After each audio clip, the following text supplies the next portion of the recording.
So Dallas, man, we've been 9-16 since the Kyrie trade.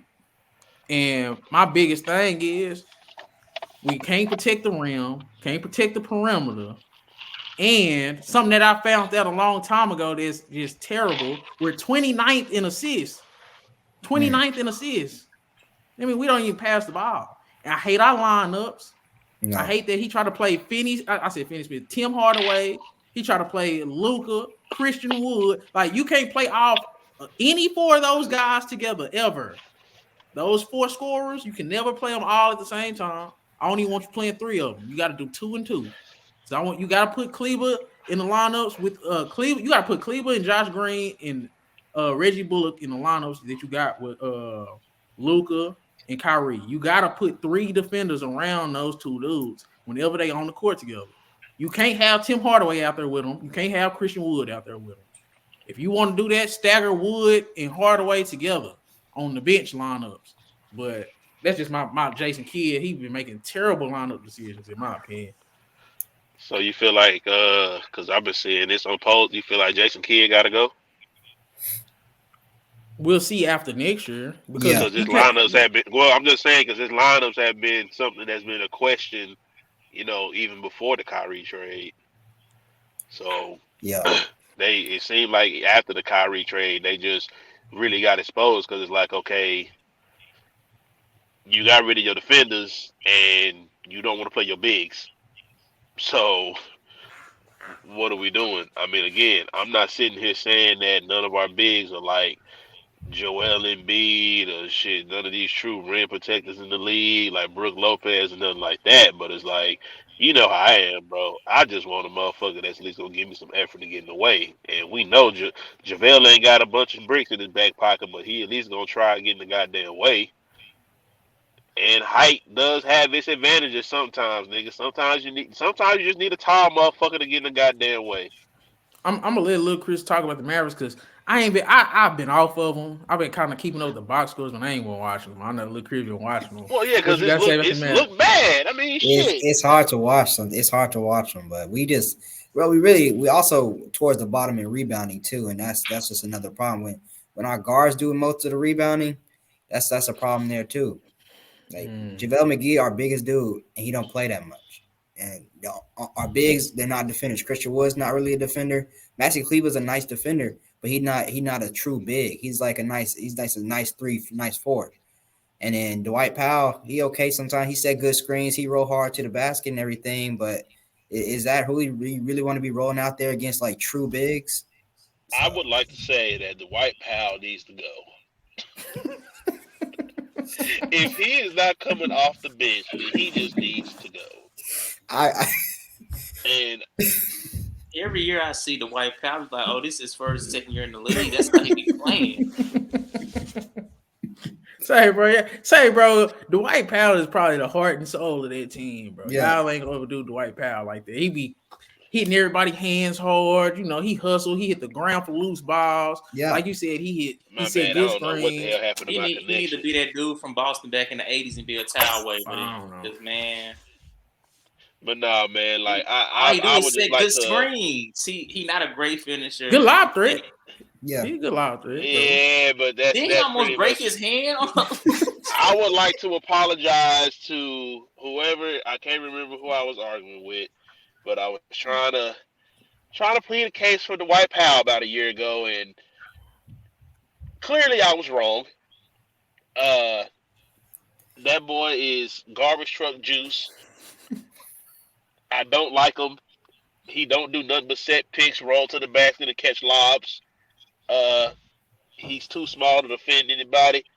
He's energetic. I'll give him that. Yeah. But yeah, man. I'm just gonna need a little bit more than heart and soul. It takes a little bit more than heart and soul. Sometimes you just need a little bit of height. Yeah. Try. But see, this go. Man, because it's like if he literally had all of that and was just a few inches taller, I would have nothing to say. My whole thing is we gave up a lot to get Kyrie. We gave up Dinwiddie. We gave up Dorian Finney-Smith. We already had lost Brunson. So I think with the Kyrie coming in, we got Christian Wood. Now we just need to build a team around our offensive oriented stars and give them defense, give them height, rim protection, rebounding. And I feel like that's Man, look. doable. Yeah. So I'm gonna ask you, DJ, just because I feel like you know more about these boys in college. Me personally, when I look at the Dallas Mavericks, Mm. the need for a true dominant center. Is there anybody in college right now where, like, say, if the Mavericks got that spot, would you see them drafting a center or would you see them drafting a different position? In the top 10, because that's the only way we'll keep our pick. It got to be 10 or under. So 10 and anything lower than 10. Yeah. So right now, there's no top 10 centers. Like there's no Chits. There's nobody. The only one is Victor Wembanyama. And come on now, he's not gonna be Yeah, available. you're not gonna get him. And other than that, it's a dude named Derek Lively. He's out of Duke. Like he can pass. Like he's in the mode of a Tyson Chandler, but with a jump shot. Eventually, I feel like he can have a jump shot. He could shoot good in high school. It didn't translate to Duke, but he still got it in him. He's an anchor on defense. He's a lob threat. He'll basically be like Tyson Chandler with passing ability and a jumper. But they got him going like in the 20s. So if we get him at 10, that'll be too damn early to swing on a dude like that. Yeah. But everything else is guards and wings at the top of the draft. And even if we can get one of those top wings that could be a two-way wing defender, that'll be fine too, because we will have to replace Reggie Bullock eventually anyway. So, yeah, wing or, just we just need more talent because we lost a lot of talent. Yeah. So, well, shit, man. Oh, damn. My thing is, do y'all want Kyrie to stay in Dallas? I mean, for what we gave up for him, bro, yeah, because I'm not trying to. The one thing I don't want is that we gave all that up for what, a goddamn month and a half, 2-month rental? Fuck no. Hell no. They better keep that motherfucker. But we'll have a lot of money, though. We'll have a lot of money. And that's you gotta the only upside to it, but damn, it's like, because this is my thing, and this is just from my, I guess maybe my football background and shit. If I give up a lot for a motherfucker, shit, say, man, I understand that we may not have ended the season we wanted to, but I'd be damned if I give that up and just gotta let you walk. Now, at the same time, a lot of these other players, like, are expendable. If I gotta trade some of these niggas for some better players or just players that will play a better role, because like Bullock can go, Hardaway can go, Powell can go. If you asking me the 3 to 4 players I say we should keep, Luka, Kyrie, Kleber, Christian Wood. But if you get a good enough package for Christian Wood, I might even say let him go. He might be gone anyway because, contract situation. But I feel like Jason Kidd dropped the ball with Christian Wood. I don't even think Christian Wood is a hooper. He's always efficient. Yeah. He can score, take it off the dribble, can catch and shoot, can create his own shot. And then that was the next thing that also I was gonna say is probably another equation. Like, do people really feel that Jason Kidd is the real answer? Because mind you, it wasn't like he was losing when he was the head coach of Milwaukee. Yeah, Giannis already came out with like a whole book talking about how he ain't like that nigga and stuff like that. Bro, like sometimes, like, even though like you may have you just may not be a good coach, bro. Like Jason Kidd probably just really, from the coaching jobs he's had, has benefited from the players that he's been able to coach. You had Giannis and Luka, 2 players who are easily top 5 in the league every time they touch the court. But can you really, like, as a coach, put pieces around those players? Because mind you, the pieces that put around Giannis, that Drew Holiday moved, that got done after Jason Kidd. This is my thing with the Jason Kidd. I think he's a coach. I don't think he's a good person Can per se. he evaluate talent? Can he evaluate talent? He could have been he maybe not the best at evaluating talent, because Jaden Hardy been riding the bench for about half this season before he really let him get some run. And he had other guys playing ahead of him that definitely shouldn't have been playing at all. So as far as evaluating talent, he could do a better job on that and developing talent as well. Because Josh Green could be a little bit better than what he is if Jason Kidd would just trust him more, leave him out there some more, let him develop throughout the season as well. So that's two of the few young guys the Mavericks have.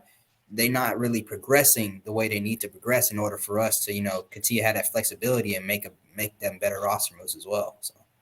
But I feel you on that, Chris. But it's hard to play those young dudes and let them like come up like other young players, like say in a Houston situation, a Charlotte situation, a Detroit situation, because you have a guy in Luka and you have a guy in Kyrie that want to win. Yeah. So it's like, I feel like even still though, like even before they came around, they wasn't even getting enough playing time. Like you telling me they wasn't good enough to get at least 20, 25 minutes a game with the second unit?